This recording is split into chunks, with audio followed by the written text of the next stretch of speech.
Hello दोस्तों, कैसे हैं आप सब। उम्मीद करता हूं सब खैरियत से होंगे।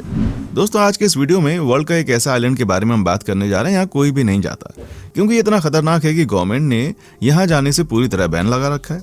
ये आइलैंड कहीं और नहीं बल्कि हमारे देश इंडिया मौजूद है, जो अंडमान एंड निकोबार का एक हिस्सा है, जिसे नॉर्थ सेंटिनल आइलैंड कहा जाता है। अंडमान एंड निकोबार आइलैंड का कैपिटल, जिसे पोर्ट ब्लेयर के नाम से जानते हैं, यहाँ से करीब 50 किलोमीटर की दूरी पर यह आइलैंड मौजूद है।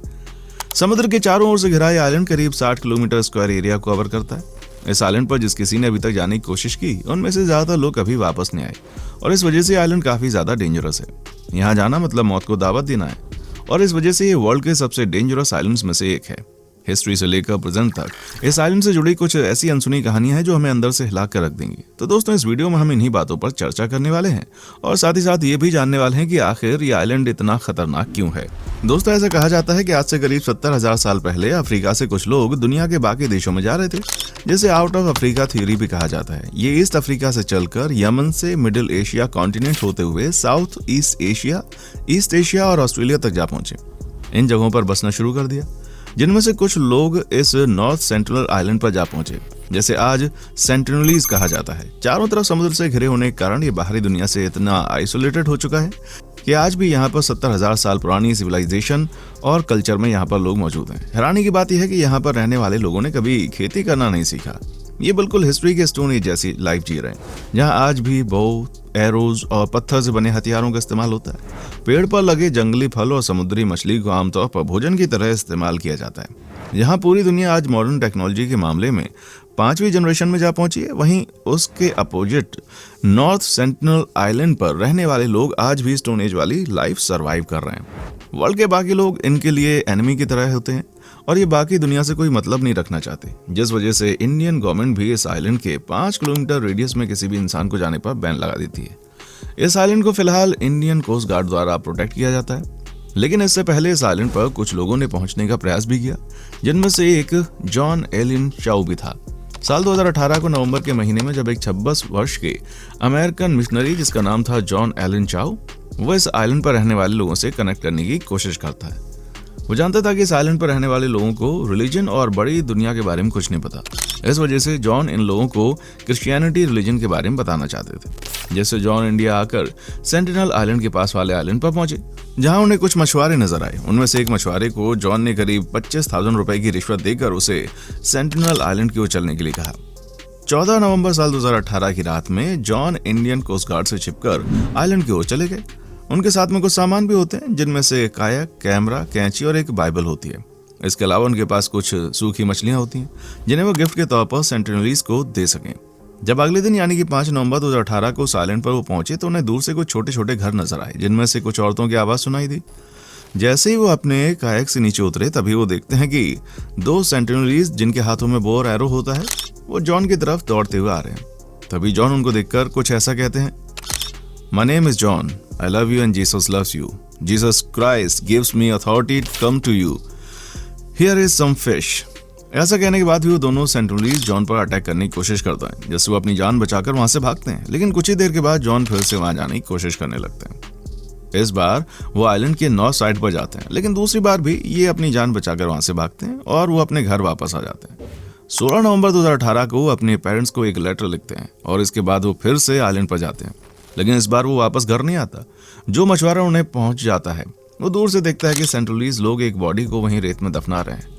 बॉडी पर मौजूद क्लोथ को देखकर पता चलता है कि बॉडी जॉन की है, और इस घटना के बाद अभी तक कोई दूसरा इंसान यहाँ नहीं आया। दोस्तों, जैसा कि मैं पहले बता चुका हूँ, हिस्ट्री से लेकर अब तक कई लोग यहाँ आ चुके हैं और इसके बारे में थ्योरी दे चुके हैं, जिनमें सबसे पहले रोमन मैथमेटिशियन क्लॉडियस टॉलमी ने 2nd सेंचुरी एडी में पूरे अंडमान निकोबार आइलैंड को आइलैंड ऑफ द कैनिबल्स, जिसका मतलब होता है कि आइलैंड जहां लोग इंसानों का मांस खाते हैं, ये कहा। इतना ही नहीं, इसके बाद एक और थ्योरी निकल कर आती है, जिसमें चाइनीज ट्रेवलर 673 एडी में उन्होंने भी आइलैंड के लोगों के लिए कैनिबल्स वर्ड का इस्तेमाल किया, और इसका लगभग 8th और 9th सेंचुरी के बीच कुछ अरब के लोगों ने भी इस आइलैंड के बारे में यही बात कही।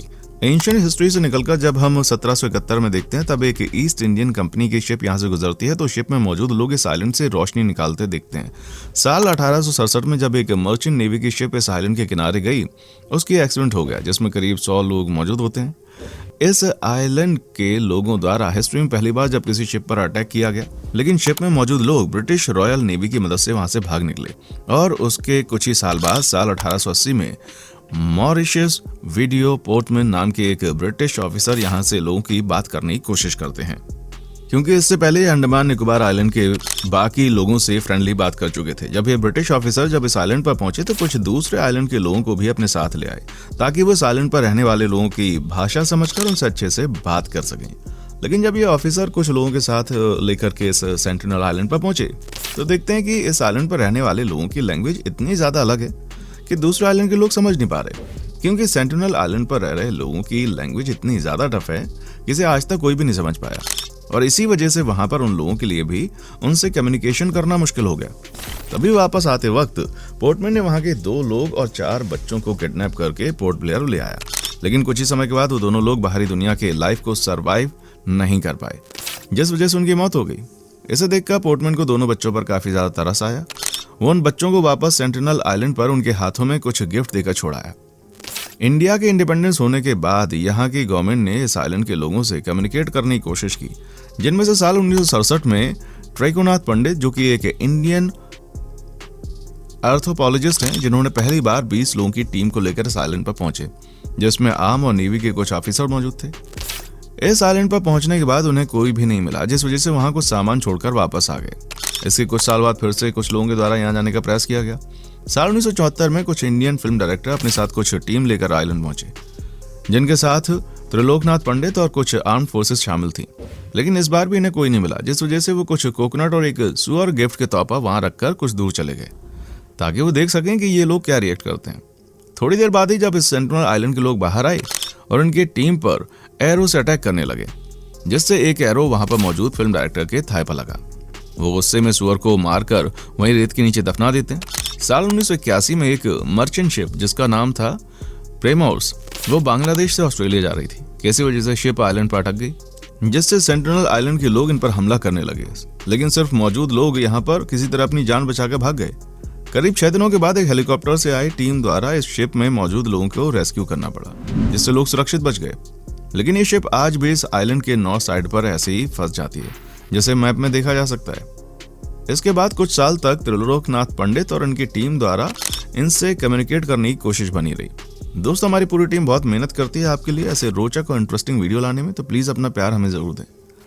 साल 1991 में पहली बार ये सेंटिनलीज बाहरी दुनिया के लोगों से अच्छा बात कर पाते हैं, जब इंडियन एंथ्रोपोलॉजिस्ट मधुबाला चट्टोपाध्याय अपनी टीम के साथ इस आइलैंड पर आती हैं।